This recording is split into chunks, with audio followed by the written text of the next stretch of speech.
say like, okay, now I'm just gonna thumbnail for a full day. That builds up so much energy in me, and when I keep that inside, I will be so much more productive, and I will be so hungry to block that stuff in Maya.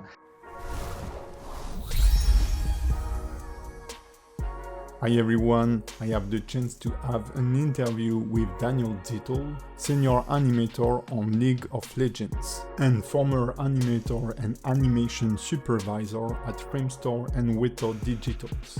He has worked on many movies, including Iron Man 3, The Hobbit and Avatar, and is now working at the skin department on League of Legends. Before we get started, just a friendly reminder, there are a few days left to enjoy the 25% off on any of my courses exclusively on my Gumroad page using the code P2Design.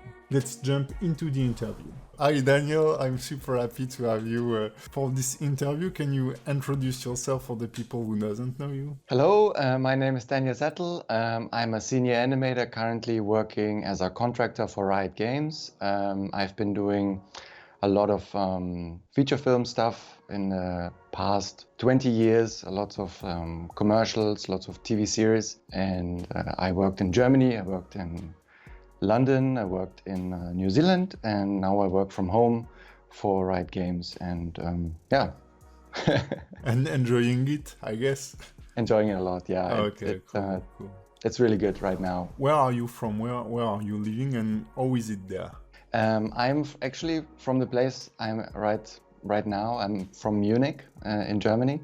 Yep. I was born here, and I went to school.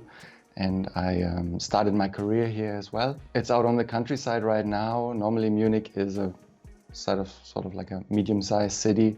It's a nice place. It's a nice place to work as well.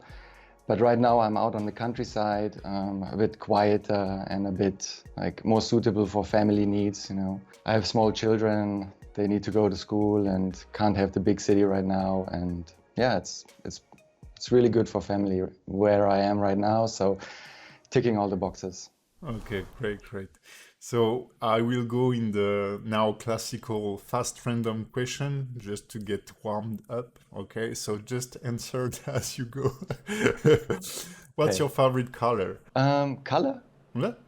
I'd say green. Okay. Are you more cat or dog? Dog person. What's your favorite band or musical artist? Wow, that's a tough one. I listen to so much music, I can't pin it down. At least what are you listening to lately? A lot of like ambient or electronic soundtrack stuff. Do you have a favorite character from The Lord of the Rings? Oh, yeah, I would say it's probably Aragorn. Yeah. Yeah. Yeah. Everybody wants to be Aragorn. You know? Yeah. Your favorite movie of all time? That's a hard one. It changes throughout the years, I would say, what my favorite movie is. But right now, I would say what influences me a lot is Blade Runner, probably. Okay. Yeah. The latest one or the old one? No, the original one. Yeah, okay, cool. Your favorite moment of the day? Favorite moment of the day is probably when I read stories to my kids Cool. in the evening. Okay, great. Do you have a favorite animator? Yeah, I would probably say something in the direction of Eric Goldberg. Favorite drink? Beer. Yeah. Like from Munich. Of course. What else? Yeah. Your favorite video game? Favorite video game, something I grew up on was Diablo 1. Yeah, oh, yeah. And right now, it changes so much right now. It's what I'm enjoying a lot is Hades. Oh yeah, this is Yep. very, very... Even Very for strong. casual gaming, I think it's super cool. You play like 30 minutes. That's a great game for sure. And finally, what's your favorite food? I like meat, a good Okay. roast. Cool. So this show won't be vegan friendly. Sorry, guys. No. Okay. I'd like to know a bit more about your art history, where you come from, and how did you land into animation. So when did you currently get into animation? What pushed you to start animating? So I would say like I took a really unconventional way, and back in those days it was still sort of possible. So I just finished my I think in English you say it's college. I Yeah. finished my college and I was around 20 years old when I finished it. And I was applying for graphic design schools and for film schools in the area, and also was looking into overseas schools. Um, but it became pretty clear quickly that they are too expensive. And I was at that time I was already like a lot into drawing. I was like doing a lot of graffiti back then. I was doing lots of painting, and I knew that it had to be an artistic direction I was going to take. And so, besides applying, I also did an internship at an animation studio here in Munich. The studio is still around. It's called Trickster. It's back at that time it was a 2D animation studio, and it was heavily focused on character. And they just sort of bought their first computers and started up a first computer department. And I got so involved in their productions, like started from storyboarding over location design, and I got to help out with a lot of pitches for like 2D series. And when the studio bought computers, I bought my own computer as well, and bought the first like Maya and Autodesk books to start learning along with it.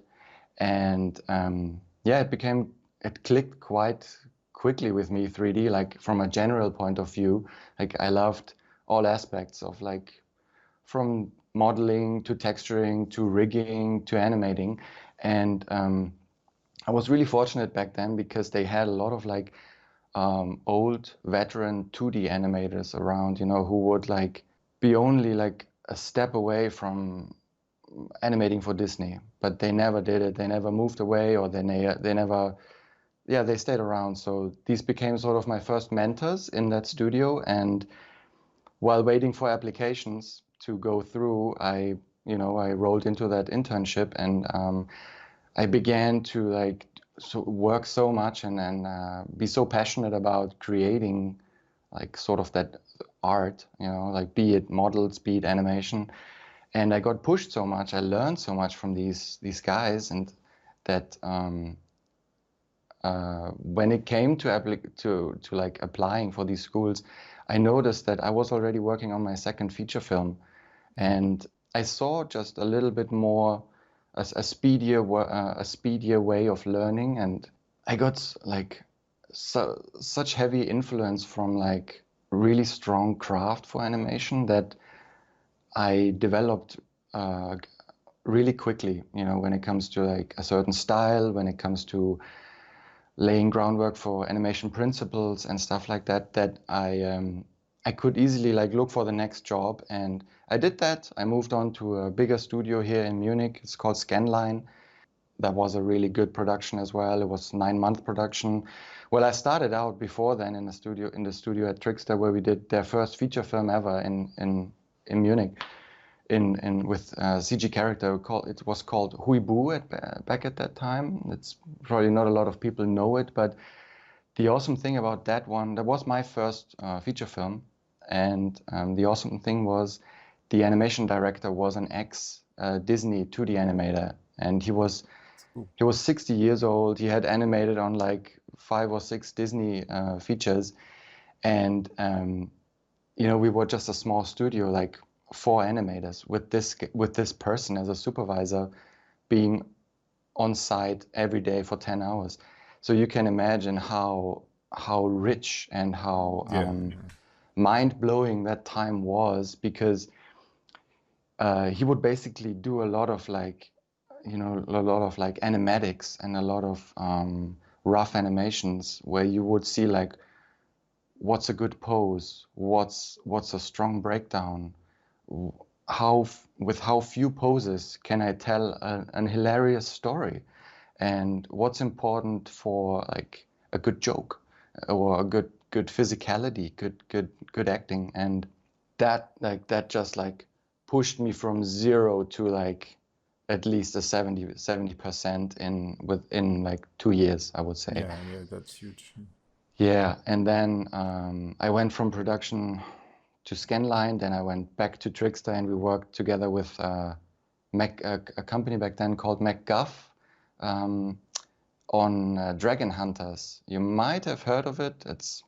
I think MacGuff is producing these days Despicable Me, movies like this. Okay.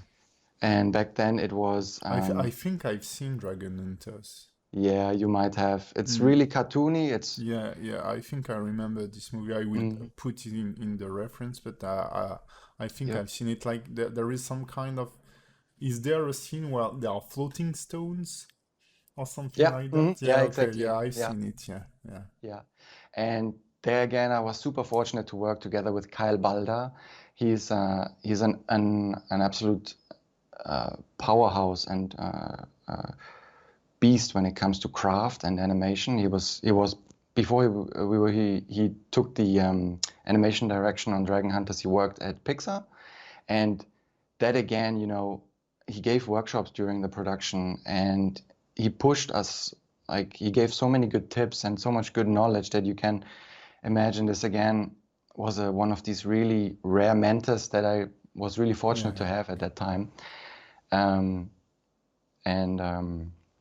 That again, that allowed me to produce a reel to apply for studios in London. And I applied to like Framestore, MPC, Cinesite, DNEG, and I got a job at Framestore, and that was awesome. That was my first time getting my hands at creature stuff, like at visual effects animation. And we did a TV series back then. It was called Primeval, and it was amazing. It was like a green meadow for every animator. You could like you could pitch all your great ideas, and if they work and if they look good, you were allowed to take them to the finish line, and that's what you want to do as an animator. And my supervisor back then was another really great person in the right spot. He's like really took everyone by the hand and brought out like all the potential inside from the team to bring to the big screen. And I got the chance to animate all sorts of like alien creatures, but also animals, like a saber-toothed tiger, dinosaurs, a mammoth. It was just fantastic. And that's great. Then I joined the commercial department, and the commercial department was fantastic because I got to do more than just animation. And I come from an all-rounder background, so I was really like interested in pushing my rigging skills, pushing my like facial rigging skills, pushing, and I also got the chance to like work with clients directly. And since we would like make smaller commercials or like music videos, you would get to meet the directors behind it, and you would learn how to talk with them and how to produce an idea together. And that was fantastic. And at some point, I think just London as a city got like really stressful and really loud and noisy. So we felt like we had to look for something else. And I applied at Weta. And we moved out to Weta to work on Avatar, the first movie, which was just like, it was unlike anything I'd ever seen before. Just the quality of visuals I couldn't believe when I like literally saw my first shots rendered. I was unable to believe like how good they turned out. Apart from all like the visual amazingness that the company and the technology has, they had a really great animation supervisor back then. And I'm fortunate to still be in touch with him. His name is Andrew Jones. And he was, again, one of these mentors in a long line who was like, went a step further when it comes to like understanding physicality and understanding like where things go and how things were really supposed to move in a realistic manner.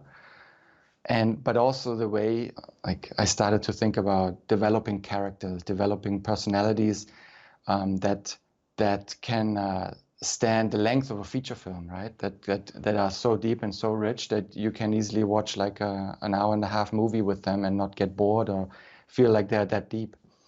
So yeah, and from there on, I went through a lot of productions at Weta. You know, I was there for 7 years, probably a little bit more, and that was amazing. It's like everything new thing is a new challenge. Every like new story, every new director was working in his or her completely own world. Like Peter Jackson would completely work completely different to James Cameron, and James Cameron would work completely different to Steven Spielberg. And at the end of my time at Weta, I got to supervise like a couple sequences in a movie called The Big Friendly Giant. Yeah. We were like three animation supervisors, and I was really fortunate to having gotten that chance to step up and work more with the team and lead a team and get to inspire and get to motivate the people instead of just doing the work myself. That was back then what I really wanted to step up, wanted to learn, and I was given the chance, and I'm really grateful that I could step into this and try myself at it. And that was also. Could you, because this is something I wanted to ask you, because I've seen in your reel you work on Avatar, on The Lord of the Ring, the Hobbit and stuff like that, and for me, and I guess for a lot of people, that's kind of mysterious. How do you tackle this kind of animation? What's kind of the pipeline between your work as an animator, animating Smaug, and the final output? Who tells you what to do? What's the process? And so then you can bounce on what is directing maybe, and what's the different. That will be if you can explain us that. So making visual effects movies is different to making sort of feature movies that work more in a semi-cartoon or cartoon realm, or it's also completely different to making games or making visual effects movies is like it's a big hybrid of many departments and of a lot of technique and craft. Like how do you make visual effects, right? And the same goes for animation and visual effects. Is you have a lot of different approaches for getting the right motion or producing the right animation. And in visual effects, you work a lot with live action directors. So they come from a live action background. They have a camera, they have a stage, they have like a deep story, and they have there's a flow in a movie, and you need to produce animation and motion and characters that how do you say that work with that vision, right? So at Weta, we work a lot with motion capture. We worked a lot with like creatures that are fully keyframed. We work a lot with like really elaborate facial animation. We have different departments, but at Weta, in the animation department, everything comes together, and you're the person who uses the different pieces you put the different pieces together, and you also have to be the person who decides with the supervisor what works and what needs to be redone or hand keyed or what needs to be completely redone from scratch. Okay. Visual effects is really a big task because it's not just one solution fits all. Yeah, okay. You have to adapt for each situation, while on a cartoon movie you might have a storyboard and an animatic, and you kind of know, or even a layout, and you kind of know what you have to do. Yeah. I guess I don't know because I've never Yeah. been in this kind of. I mean, we normally have previs. We have a big, Yeah. we have previs, and either that company or a different company gets tasked with producing the director's vision in the form of a previs reel, right?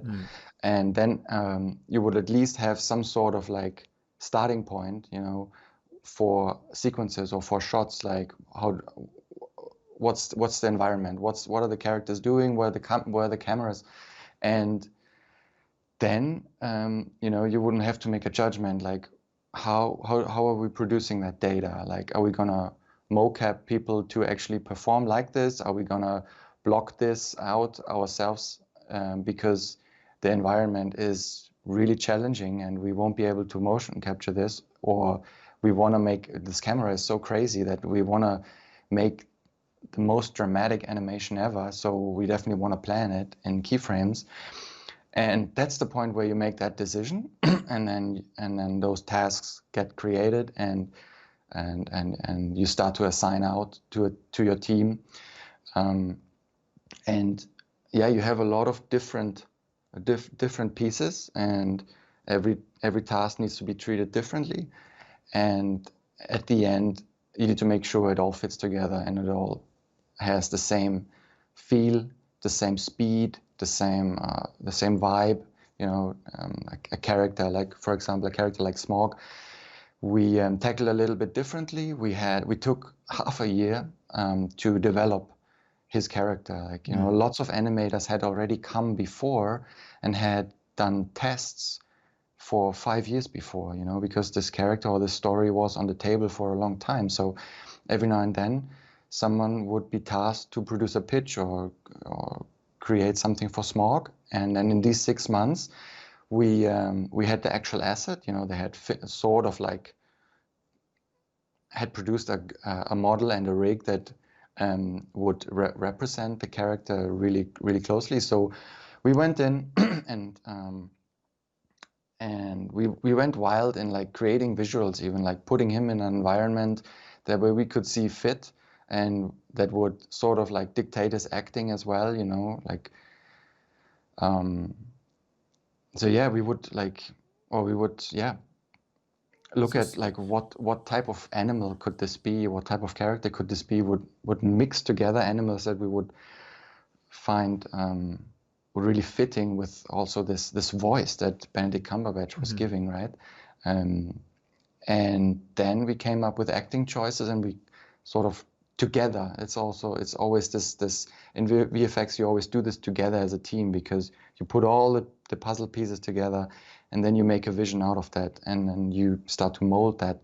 And it was like that with Smaug. And by the time we actually went into production, we had a really good image already of who Smaug is and how he's gonna move and what his special tics could be and what his special mannerisms could be and how he would not move, like, for example. That's something I wanted you to point out. So what you're explaining is that there are a lot of work of animating the character, and those animation won't get into the movie. Those are just tests to see how he would behave, how he would move, etc. So those are made in pre-production in a way where you try to picture the character, and then the FX team try to make the rig that will support all those motion and the voice of the actor, as you'd say. So there is a lot of animation work beyond what we see or prior to what we see on screen.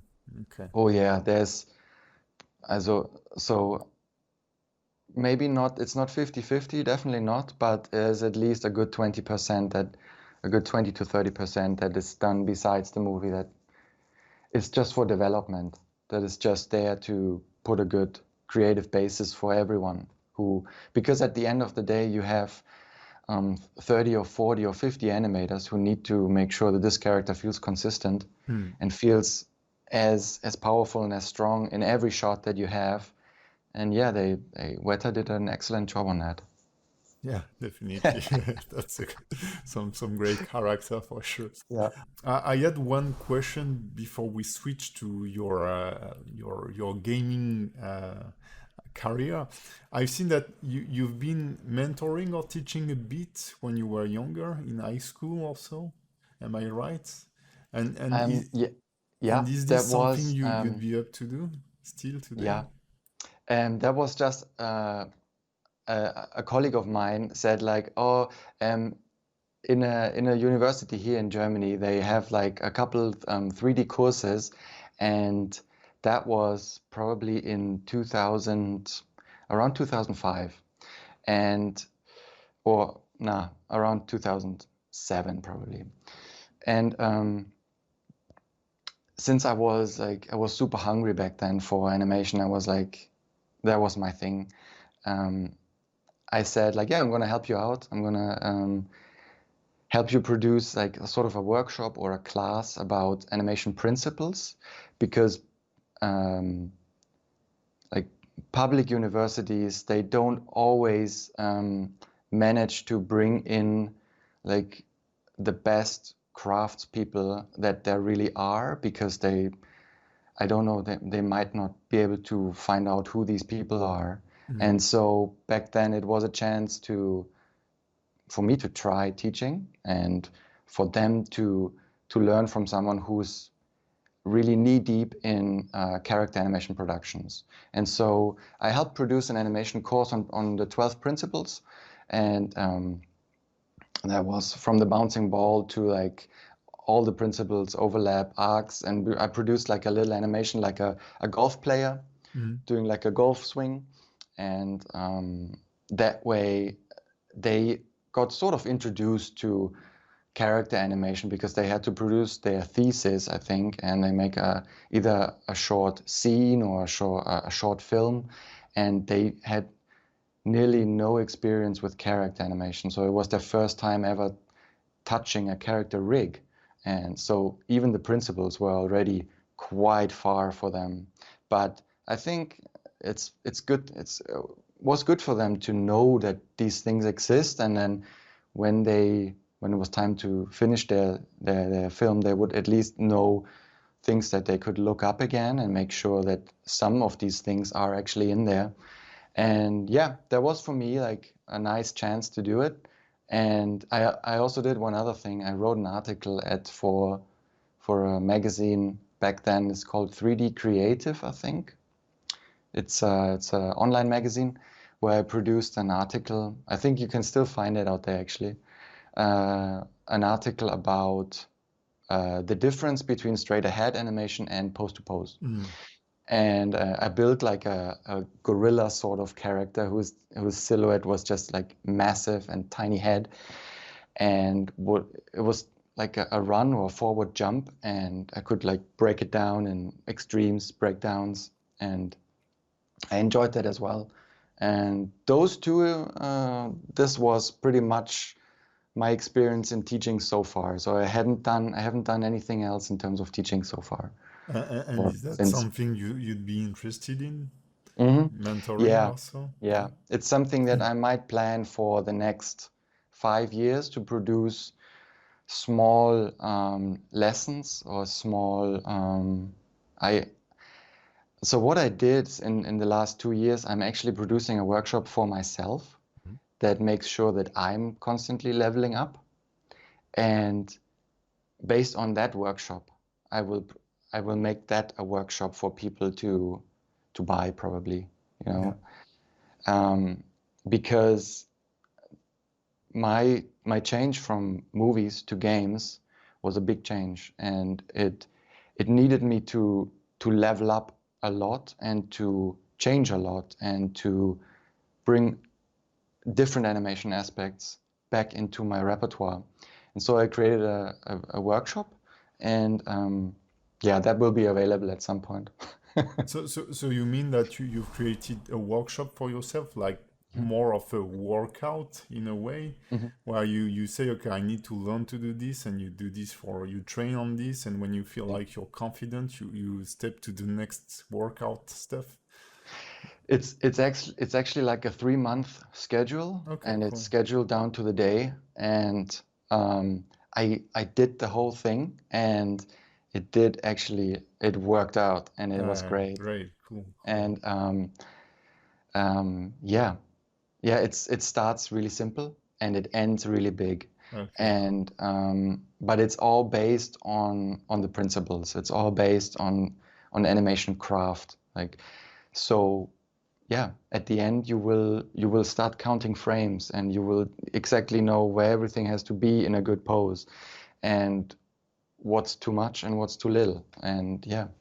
That's cool. That's yeah, definitely. What you point out is that even at your level, you still have to train Oh and yeah. you're yeah you it's I Oh feel yeah. like the more I animate the I don't know what to say, but it's like the more you know, the less you know. Yeah, It's the same for absolutely. That's the animation. way it is. Yeah. That's the way it So is. that's super stimulating and also frustrating because you want to reach a goal, but you know that when you will reach it, you will be looking even higher. And that's great to see that even Yeah. super experienced people need to learn every day, Yeah. and I'm sure that if you put a workshop together with this, it will work for sure. I'll be into it. So Yeah. that's perfect. I wanted to switch to your job at Riot Games and Mhm. mostly in the game industry because as you said it's pretty different. So can you explain us what if you can if what pushed you to leave Weta to go into Riot and what's Yeah. the main difference between feature film animation and video game animation? Hmm. So the change happened over a lot of over many years. Like I was always like, I got my first computer when I was, like I think 13, and I started playing my first video games when I was that age. Started with Diablo 1, Tomb Raider Mm. 1. These were all games that heavily influenced me and sort of like got something going in my brain. And in 2003 around, when I was working on my first animation production in Munich, an animator in that studio came up one night and said like, "Oh guys, I got something on my hard drive. I'm gonna install tonight on every machine. You're gonna love it." And what there was actually a Dota mod. Have you heard of Mm. Dota? Yeah. Yeah, sure. So it was Dota basically, Dota 1 basically back then. And from the moment we played it, like we played Dota for every night for 2 years in that studio. Like Okay. at 6 o'clock, everyone would switch off the computer and switch on Dota, and it would always be us playing. And that sort of laid down the love for MOBAs, right? For MOBAs Mm. where you play in that arena, where you play 5 versus 5, where you have those items, you have the map, where you have the team dynamics, where you need to help each other to ambush on someone, or you need to support someone, right? And that was a new concept, and it clicked heavily with me, and I loved it.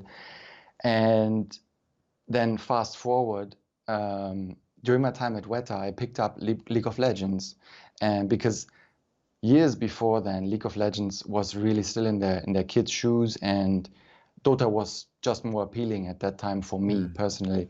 And then I picked up League of Legends, and I noticed that the community is completely different, and it's a lot more approachable, it's a lot more friendly, and a lot more open, and a lot more accessible. And I started learning guides, I started like learning the game more, and I started playing more. And at some point, I looked into the company. I looked into Riot. What makes Riot Riot?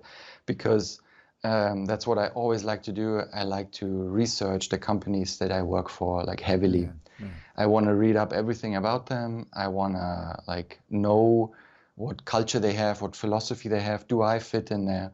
And so I researched them, and I applied, and I went through the whole process.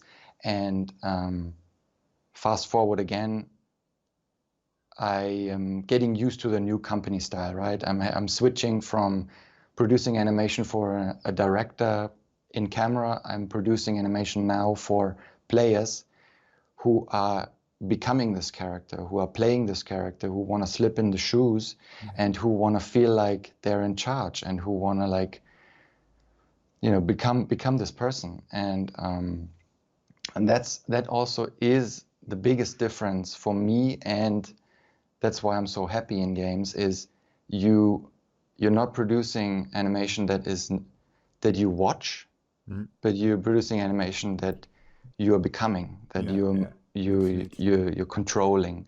And it feels so satisfying for me to produce responsive animation, where you feel like I'm not pushing a button and then I'm watching something play. I'm pushing a button and it's doing it, and I felt like I've done it. And that's what I want to produce. That's what I'm really excited about. And it's a big challenge and something I want to keep doing for the next 20 years. And that's the big difference as well. Yeah, I can totally relate to this. Well, I will be super excited to work on a feature film when you've done an animation like a run cycle and just hitting the keyboard or the mouse and seeing your character moving in space with your animation. That's just awesome. Yeah. That's a super cool feeling. So I totally understand. So would you be, just a side question, would you be interested in working on a fighting game?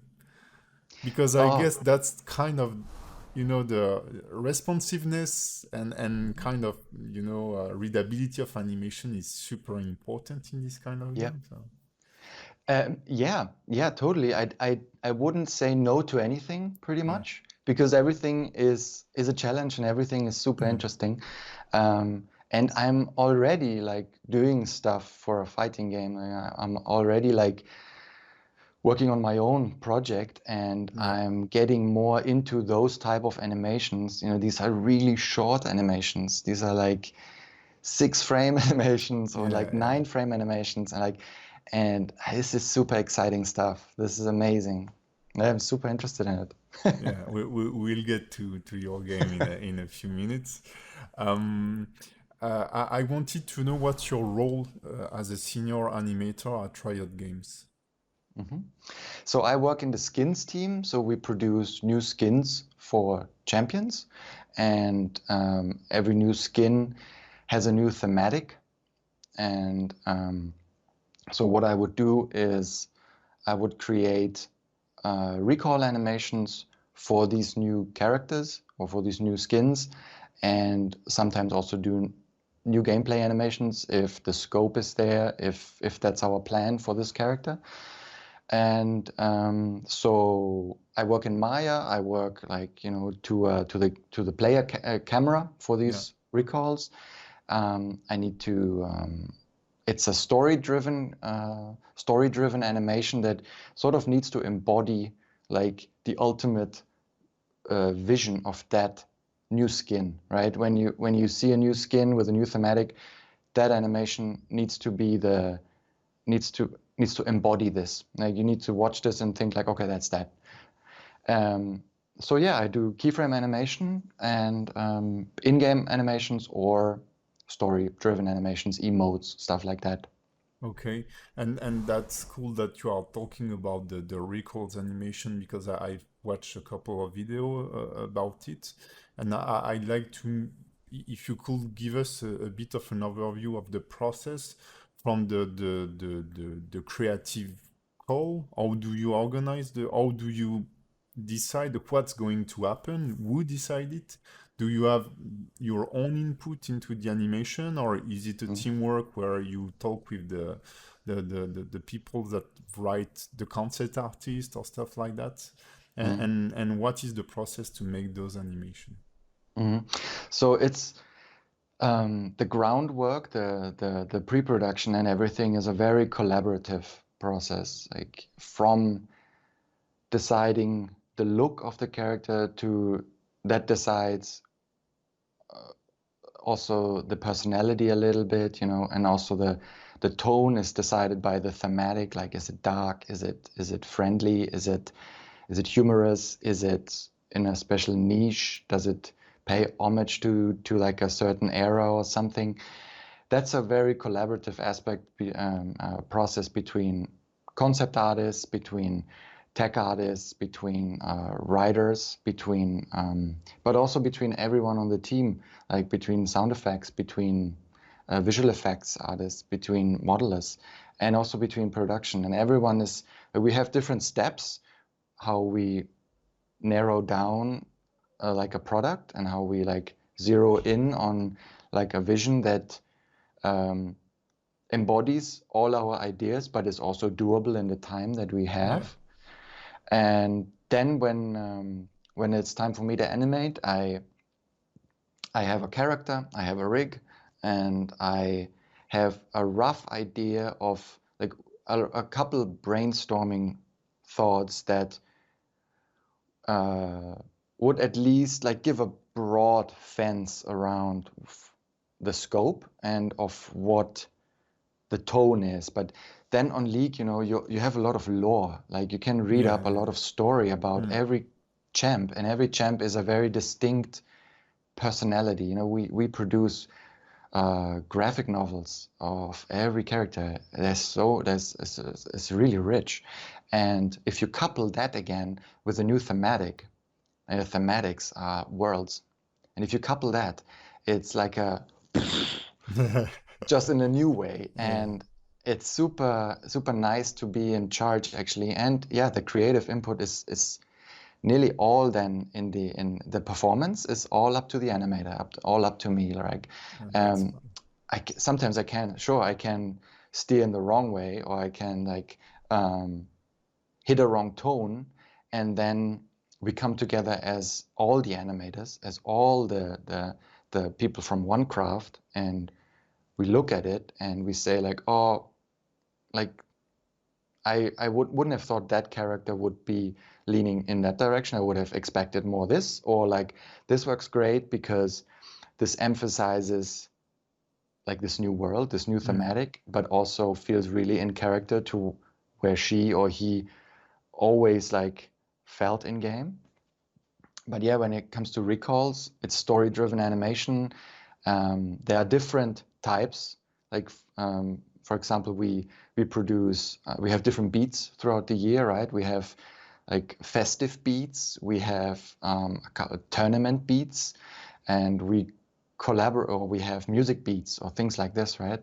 So we collaborate with different artists as well, and they would maybe contribute to brainstorming, right?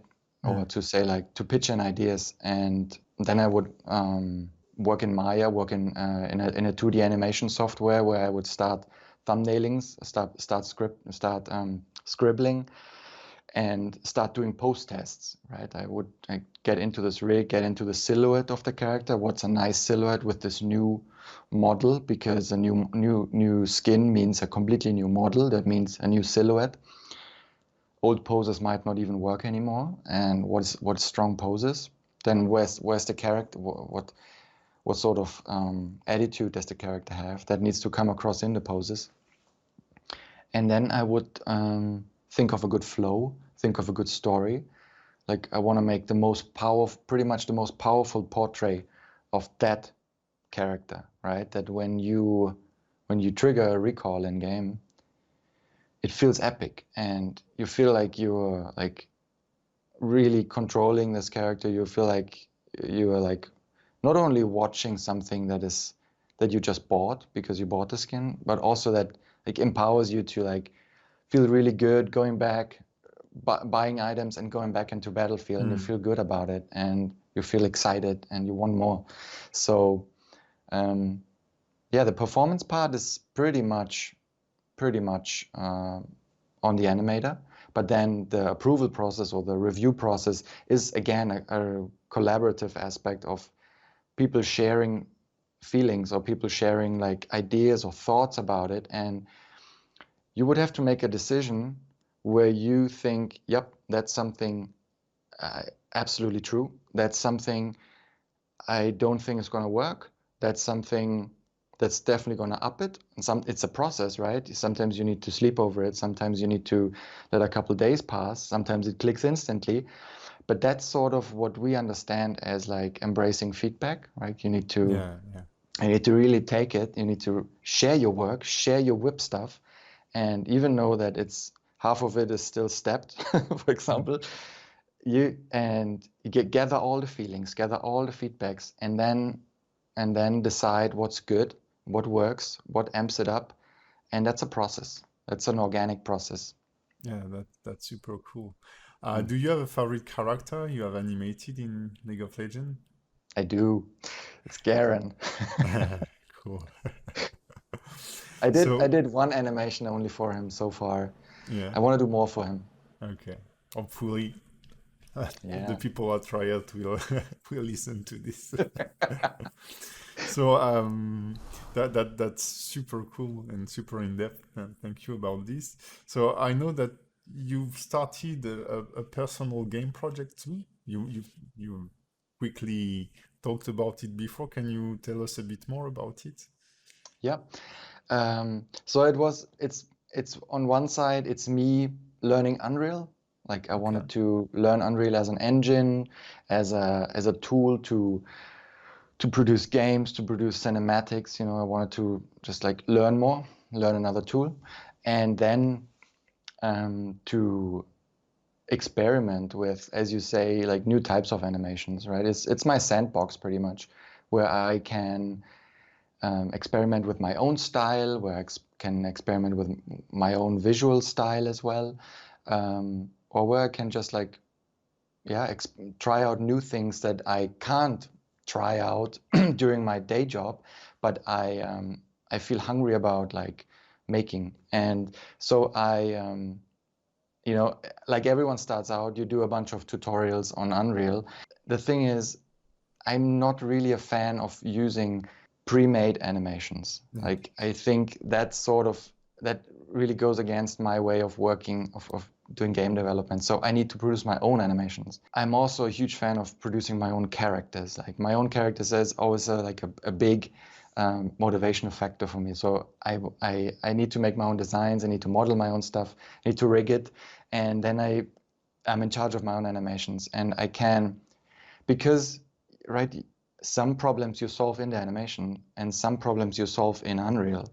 Some problems you solve in the rigs, and some you have to go again into the model file.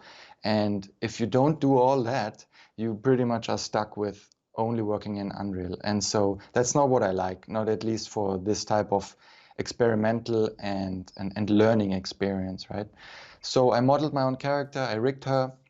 It was a long process because it started out as like a short film based on my two kids.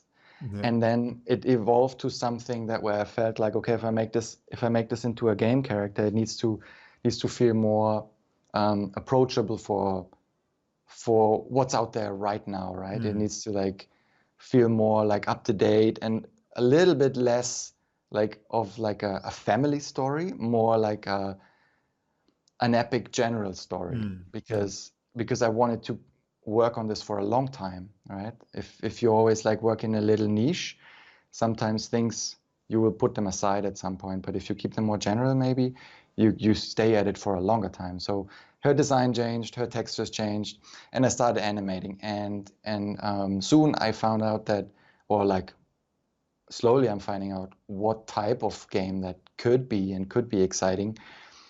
And she's in the center of it. She's like, it's like she's carrying the story. She's like, her attitude is gonna carry like the whole feel of it, and that's what I love about animation, because it's all in the performance.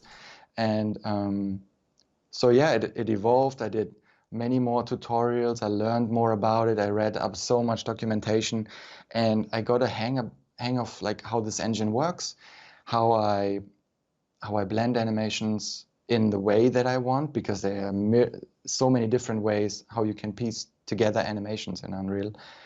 But if I look at my favorite games and I want to emulate that feel, I need to understand the engine to a degree that lets me put animations together so they feel similar, right? And that's where I'm at right now. I'm looking at a lot of combat stuff. I'm looking at a lot of combo stuff. in game. And next thing, I'm gonna look at more enemy animations and make them a bit more exciting, create more enemies or stuff like this. Yeah, that's where this is going. It's just a passion project. It's probably just a learning sandbox. Maybe at best a prototype. But it's nice to have something that is not commercial and that is just for me to keep working on, keep sharing sometimes, and stay excited on. And yeah, let's see where it goes. Yeah. But by the way, I love the post you've made on it on Twitter where you break down the jump animation and stuff like that. That's I Yeah. mean super valuable for the other people, and I think beyond animation, you may learn a lot about the production of a game in general. And having this broad vision of the game production might help you also in your daily job to tackle an animation and what could be wrong into it. So that's super cool. That's Yeah. right. I'd like to know, do you do any demo reel reviews for Riot Games, like watching demo reels for people applying, or did you ever do this in your career? I did it at Weta, but I'm not doing that at Riot because that's up to people who are my managers. My managers will be reviewing those reels. Yeah, I'm not doing that currently. I might start doing that as on the side as well, like offering up reel reviews commercially, but I'm not doing that for Riot Games right now. Also because we have a lot of amazing artists at Riot, a lot of people who have so much more experience than me in games, and so not currently. But would you have any advices or insight on how to build a good demo reel if someone wants to apply to a studio like Riot Games or other studios? What will you be looking after? So we will be able to tell really quickly if the person who's applying can animate really well and is fitting our style and fits into like the products that we make, right? Every company has its own signature style pretty much. And if you are applying for a company, make sure you know that style and work in that style. Know what it is that you like to make, right? Understand what you like to have really, what you're good at, where you have fun at producing a lot. And then you will find the company that you want to apply to easier. And that will also make your reel clearer because you put the things in that you have fun with and that you are really good at. So at Riot, we look at great in-game animation, right? We produce animations for players, so this animation needs to feel good in-game, in-engine, during gameplay. We're not looking at animation that is nice to look at. We want animation that feels great and feels strong.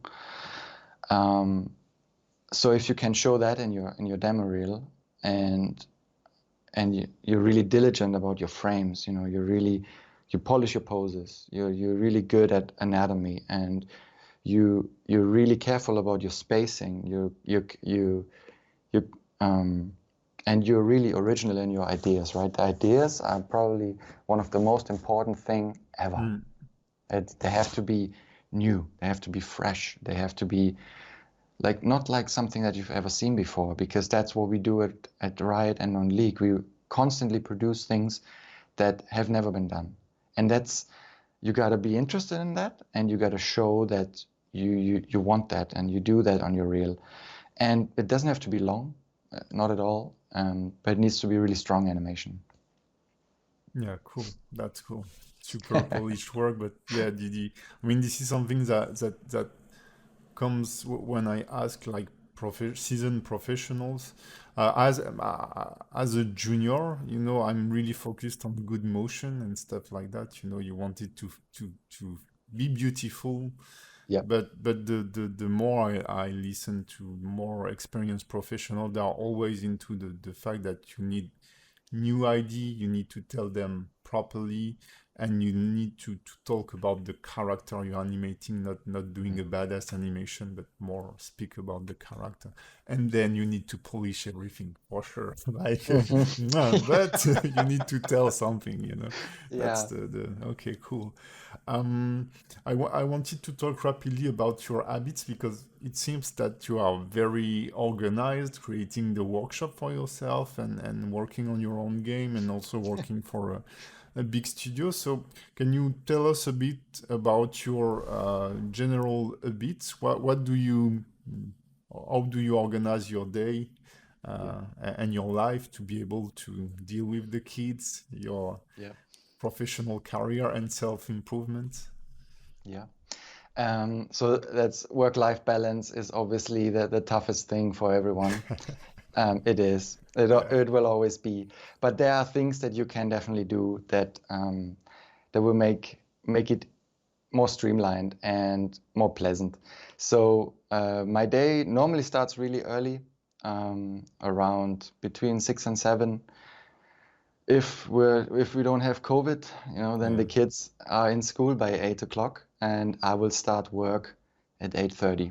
I will bring them to school, start work at 8:30, and then what I've started doing since a year is like I track my time, like I log my hours because um, that tells me um, when when I need to take a break, right? Like, you know, I found that in previous years, not the way to go, but right now, and since like 2 years, I found it really helpful because it makes sure that I don't keep working forever and I take breaks and I prioritize. Hmm. So I would like work until lunch I would work until lunch, then I would have like 45 minutes lunch.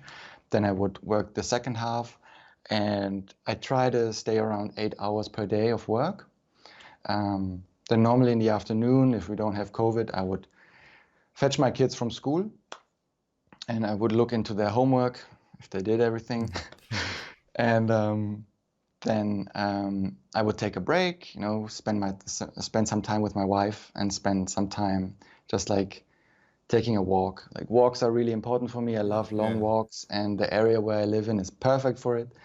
It clears my head and like it makes me fresh again for the evening because in the evenings I have calls, I have some meetings because the time zone difference Yeah. with Los Angeles. So in the evenings I would have a couple calls between 15 minutes to an hour and a half, and I would fill that into my timesheet as well.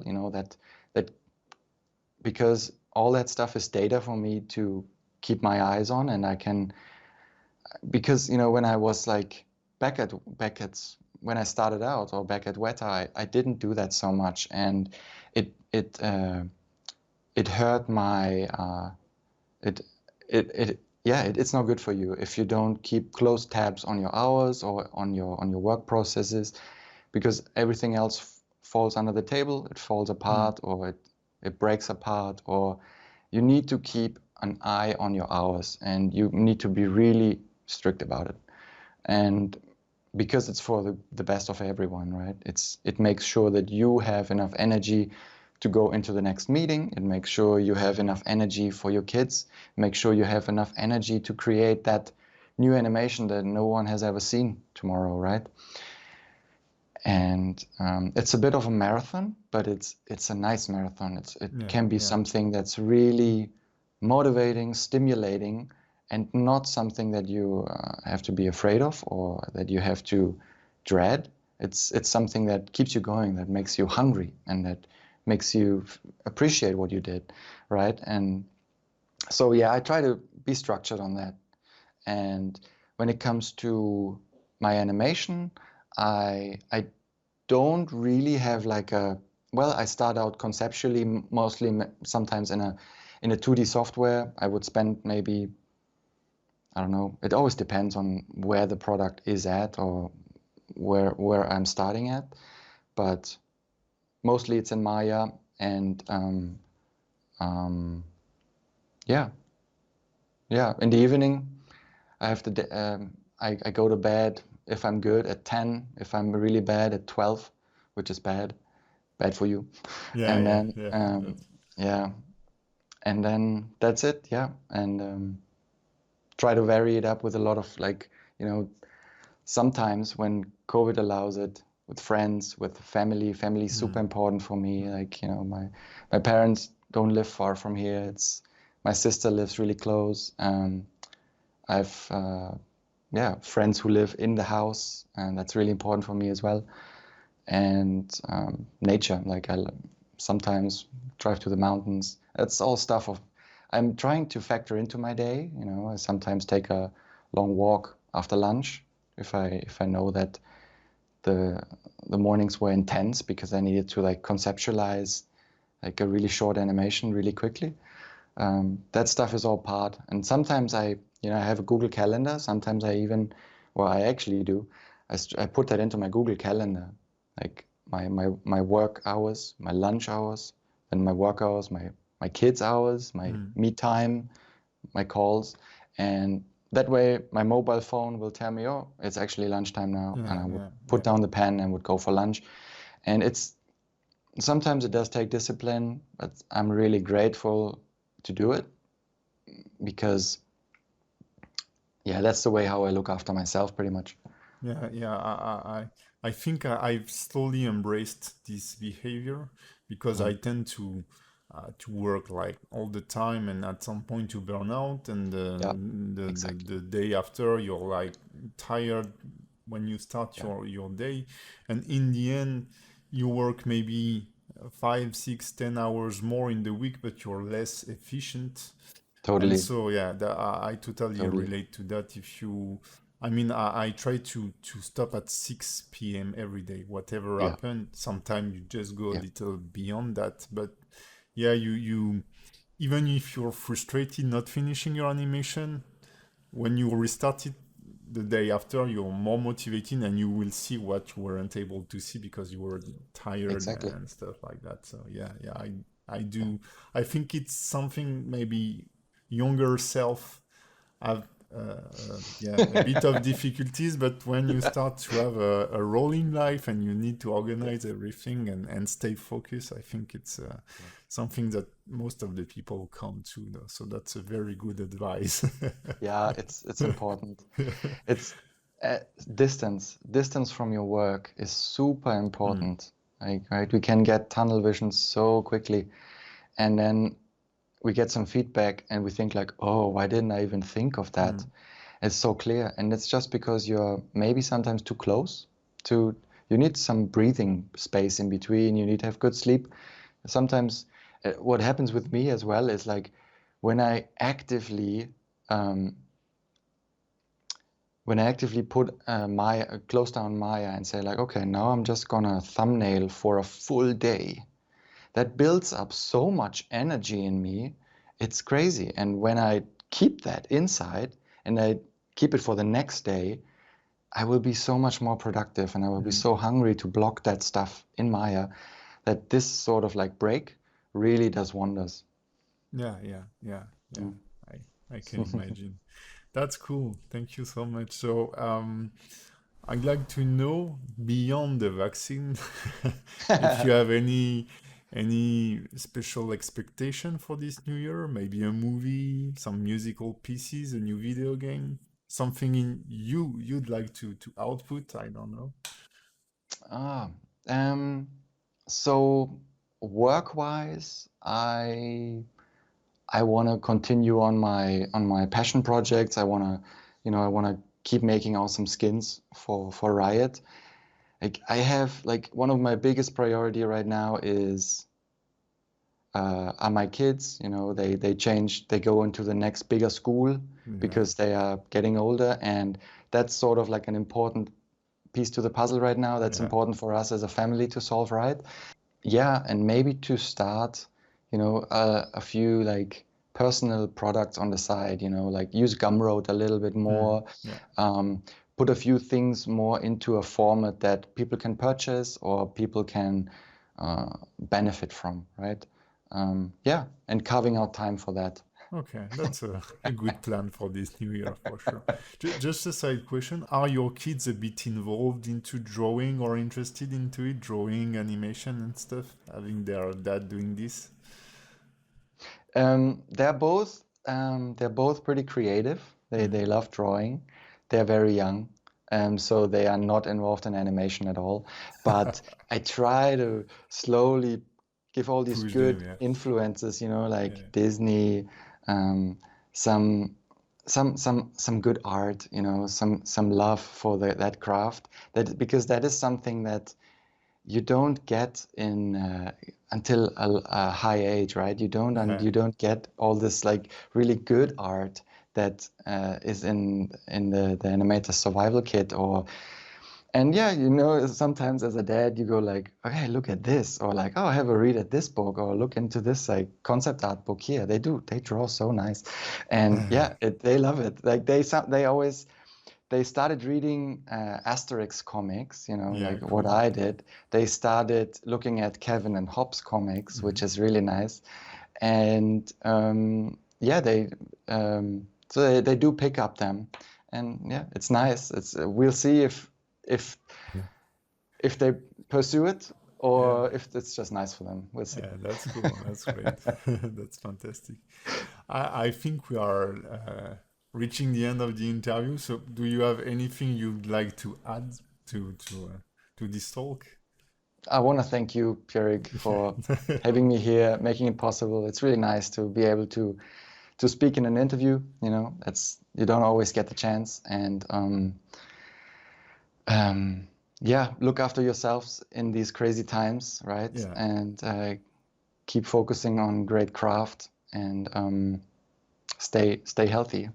Yeah, that's the most important for sure. I want to thank you to accept this and thank you also for all the feedback you've given me on Twitter on my animation. This is how we kind of met and start discussing together.